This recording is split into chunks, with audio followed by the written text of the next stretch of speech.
نحمده ونصلي على رسوله الكريم. أما بعد فأعوذ بالله من الشيطان الرجيم. بسم الله الرحمن الرحيم.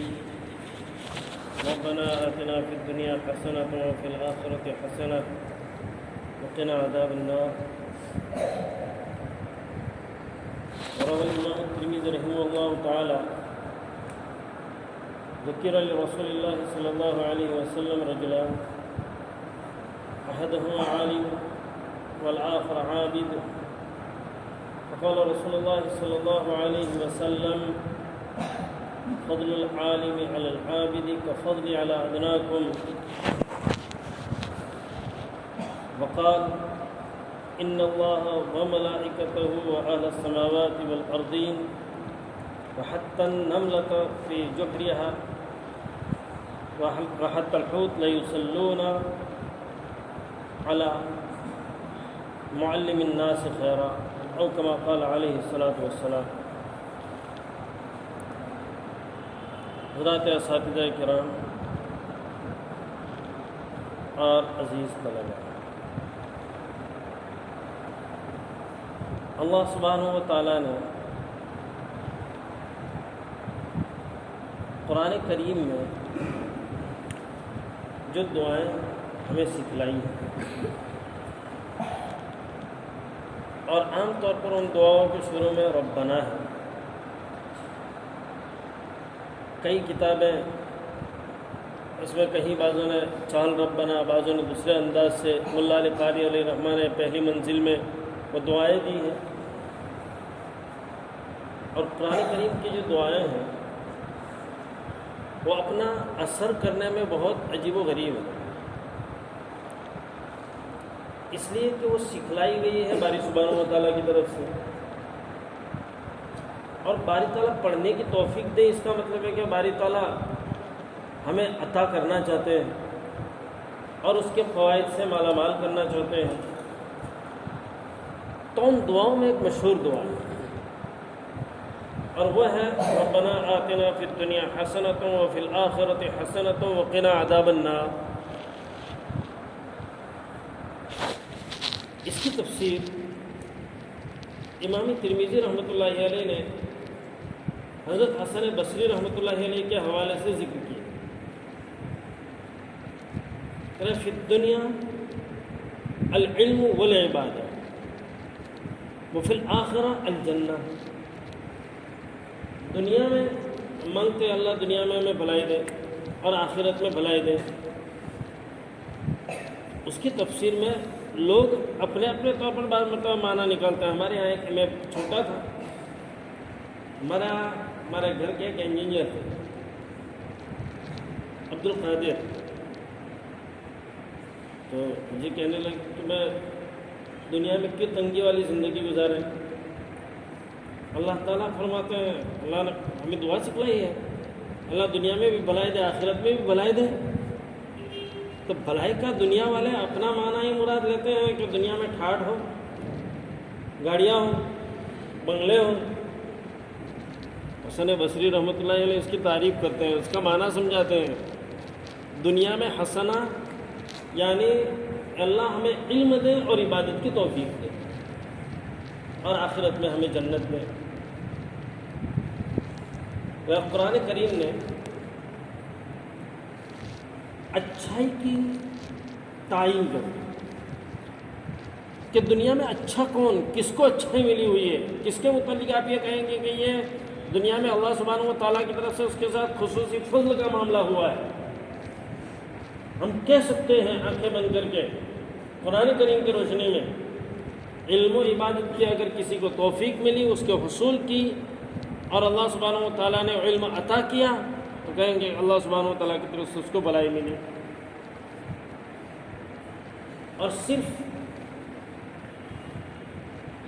دو موقع ہیں جو میری اب تک کی معلومات کے مطابق آپ تلاش کر لیں، ملیں تو مجھے علماء بتا دیں، اس کی طرف رہنمائی کریں کہ اللہ سبحانہ و تعالیٰ کی طرف نسبت کر کے جہاں رحمت بھیجنے کی بات کی گئی ہے. ایک تو قرآن کریم میں سورہ احزاب میں پوری سورہ احزاب حضرت نبی کریم صلی اللہ علیہ وسلم کے مقام کو بتلانے کے لیے. اس میں ہے ان اللہ و ملائکتہ یصلون علی النبی، کہ اللہ تعالیٰ اور فرشتے اللہ سبحانہ و تعالیٰ پر رحمت بھیجتے ہیں. فرشتے ان کے مناسب حال اللہ سبحانہ و تعالیٰ کی طرف نسبت کی جائے، آخری جو بحث کی جاتی ہے. اور ایک ترمذی کی روایت میں ابواب العلم میں جو ہم سب کے لیے بہت زیادہ فخر کی چیز، بہت زیادہ اطمینان کی چیز اور 24 گھنٹے یہ ذہن میں بٹھائے رکھنے کی چیز ہے، روایت پڑھی. حضرت نبی کریم صلی اللہ علیہ وسلم کے سامنے 2 آدمیوں کا ذکر ہے، عالم اور عابد. حضرت نبی کریم صلی اللہ علیہ وسلم نے فرمایا یہ دونوں برابر نہیں ہو سکتے. دونوں کے درمیان کتنا فرق ہے، اس فرق کو بتلانے کے لیے آپ نے جو تشبیہ دی، جو آپ نے جو بات بتلائی، اس سے اندازہ ہوتا ہے کہ اس فرق کے سلسلے میں ہم کوئی معیار کو قائم کر ہی نہیں سکتے. بہت بڑا فرق ہے، بہت ہی زیادہ فرق ہے. حضرت نبی کریم صلی اللہ علیہ وسلم نے صحیح درجے کی روایت، حضرت نبی کریم صلی اللہ علیہ وسلم نے فرمایا فضل العالم علی العابد کفضلی علی ادناکم، میری فضیلت، عالم کی فضیلت عابد پر ایسی ہے جیسے میری فضیلت تم میں سے ادنا پر. یعنی ادنا سے ادنا صحابی آپ مخاطب کر لیں، اس میں آپ کے زمانے کے اگر مسلمان مراد لیے جائیں تو ادنا سے ادنا صحابی. ملا علی قاری علیہ رحمہ فرماتے ہیں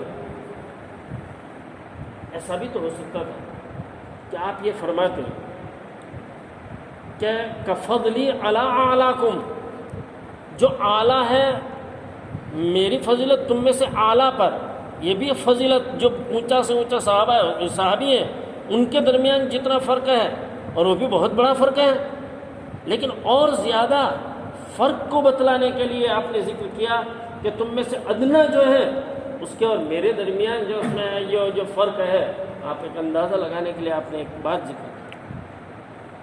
اور پھر آگے حضرت نبی کریم صلی اللہ علیہ وسلم نے ارشاد فرمایا کہ ان اللہ وملائکتہ واہل السماوات واہل الارضین حتی النملۃ فی جحرها وحتی الحوت لیصلون علی معلم الناس خیرا.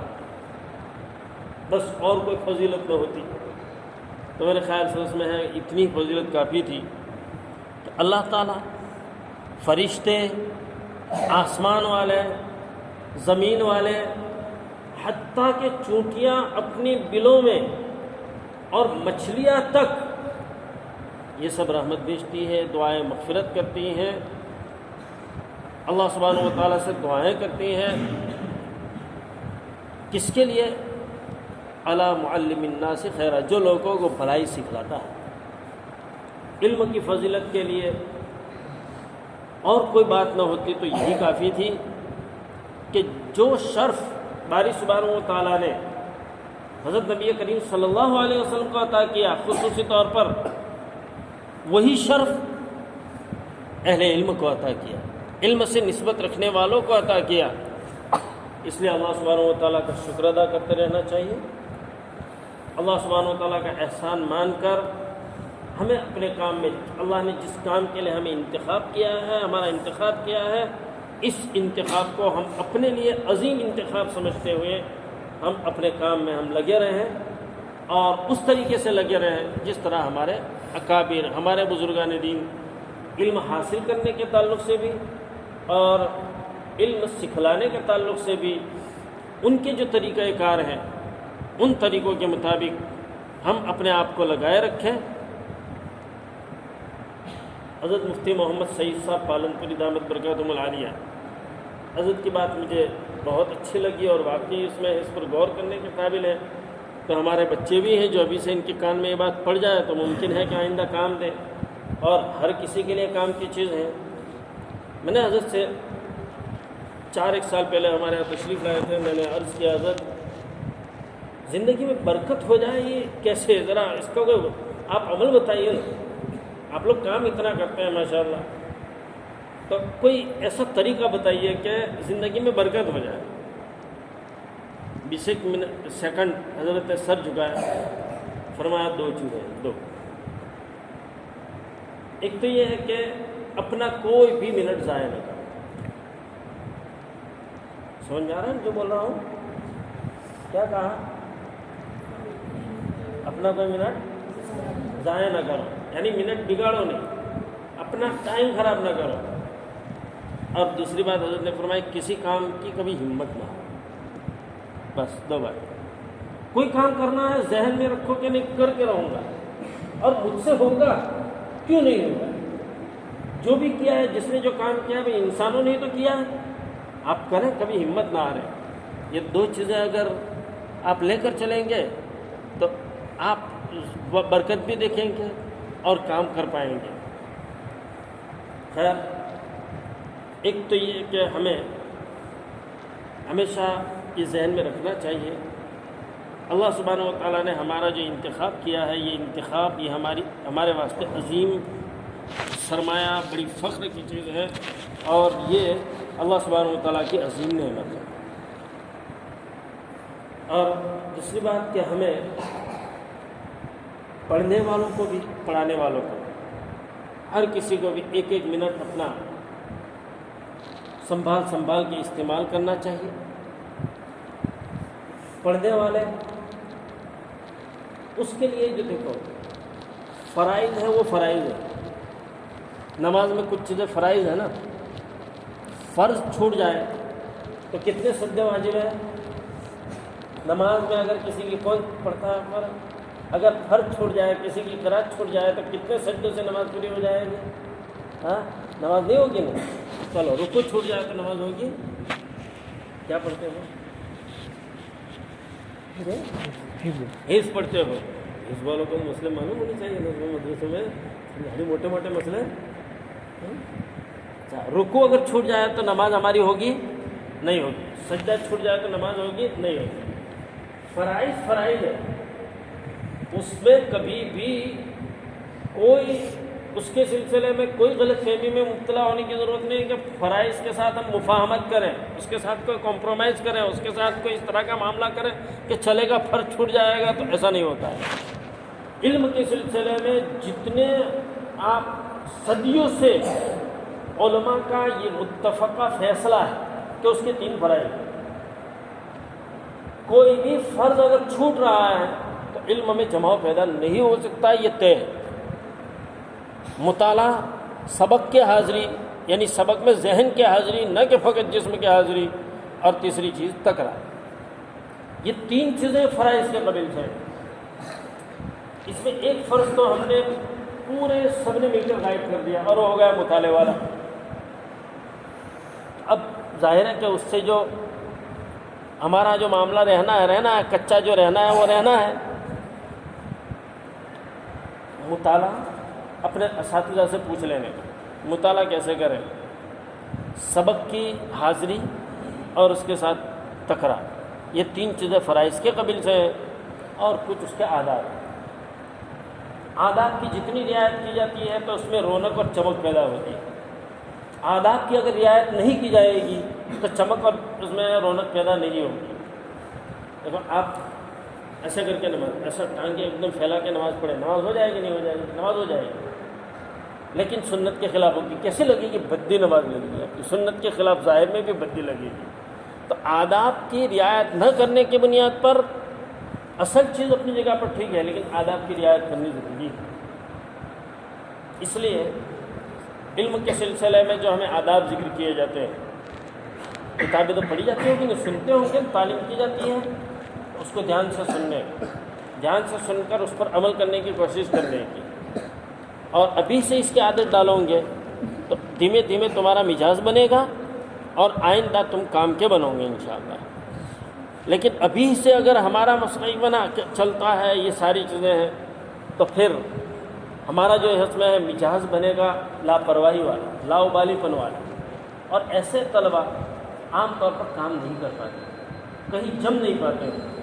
عام طور پر اللہ سبحانہ و تعالیٰ سے ایسے طلباء سے خدمتیں نہیں لی جاتی ہیں، اس لیے آپ چاہتے ہیں کہ اللہ تعالیٰ آپ سے خدمت لیں تو اس کی جو اصول ہیں، جو ضابطے ہیں، ان ضابطوں کے مطابق علم حاصل کرنا ہے اور اس کے مطابق ہی اللہ سبحانہ و تعالیٰ کی طرف سے فیصلے ہوں گے۔ ہمارے جتنے اکابر ہیں، ہمارے جتنے بزرگان دین ہیں، ان تمام نے اس کی رعایت کی۔ اللہ سبحانہ و تعالیٰ نے ان کو اس میدان میں بہت اس میں ہے، ان کو کمال عطا فرمایا۔ اللہ سبحانہ و تعالیٰ نے ان سے بڑے بڑے کام لیے۔ اسد ابن فرات رحمۃ اللہ علیہ امام محمد رحمۃ اللہ علیہ کی خدمت میں آئے، بڑے عالم ہیں۔ حضرت امام صاحب نے فرمایا کہ میرے پاس ٹائم نہیں ہے تمہیں پڑھاؤں۔ شوق تھا پڑھنے کا، شوق ہوتا ہے تو آدمی کسی طرح بھی پڑھ لیتا ہے، شوق ہوتا ہے تو وہ کہیں کوئلہ لے کر بھی اس میں اپنا کام نکال لیتا ہے، شوق ہوتا ہے تو اس میں کچھ بھی اپنا کام اس میں کر لیتا ہے۔ اسد ابن فرات رحمۃ اللہ علیہ، لیکن ان کی سچی طلب تھی۔ حضرت امام محمد رحمۃ اللہ علیہ نے ان کو وقت دیا، صبح صادق سے پہلے کا وقت، اس وقت پر وہ حاضر ہوتے، دیر تک انتظار کرتے ہیں حضرت امام صاحب رحمۃ اللہ علیہ کا، حضرت کے تشریف لائیں گے، وقت کے مطابق میں حاضر ہوں گا۔ پھر ہوتا یہ تھا کہ رات کا بیچارہ بیدار شخص کبھی کبھی جھونکے لگاتا تھا، ایسا پڑھتے پڑھتے کبھی کبھی جھونکے لگ جاتے تھے۔